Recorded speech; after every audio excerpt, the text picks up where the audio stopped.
Welcome to part 4 of the SpellBooks introductory video series. Casting spells. Each round 3 things happen. First, players roll their dice to determine their speed and magic for the round. Next, players each take a turn in the order determined by their speed roll. And finally, damage and other effects of spells are calculated, applied, then players each select a new page in their spellbook. Most of the action happens on the player's turn. On their turn, each player may cast one spell. This spell must consist of cast and effect cards on the page that they have open in their spellbook at the end of the previous round. The total cost of each type of magic must not exceed their roll on the appropriate magic die or dice. For example, the combined amount of fire magic required to cast a spell must not exceed the amount rolled by that player on the 4-sided die. If the player does not have enough magic to use a specific card, they must not include it in their spell. If the player does not have enough magic to cast any spell available on their open page, they may skip their turn. In order to target another player, a cast card is required. Most cast cards' text will begin with "choose a target" or a similar phrase. A target is who the spell's effect is applied to. A target may be any player or object in the game, even the caster themselves.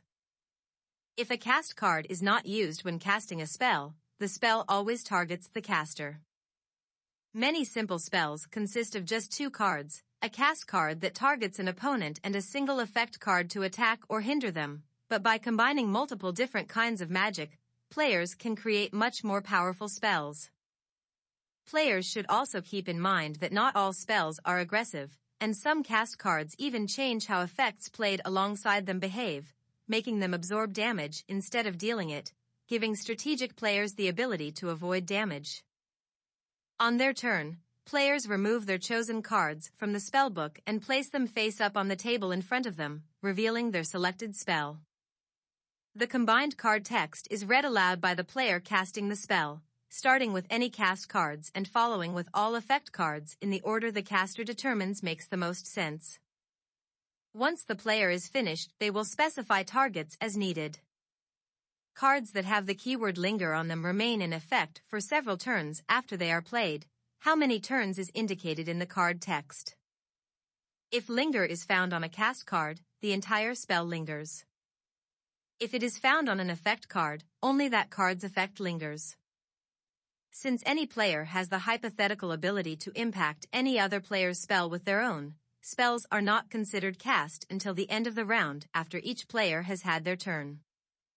At this point, overall damage is calculated and applied, taking all new and lingering spells into effect.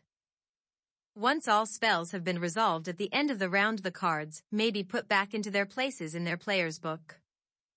Cards with linger remain on the field until the end of their effect.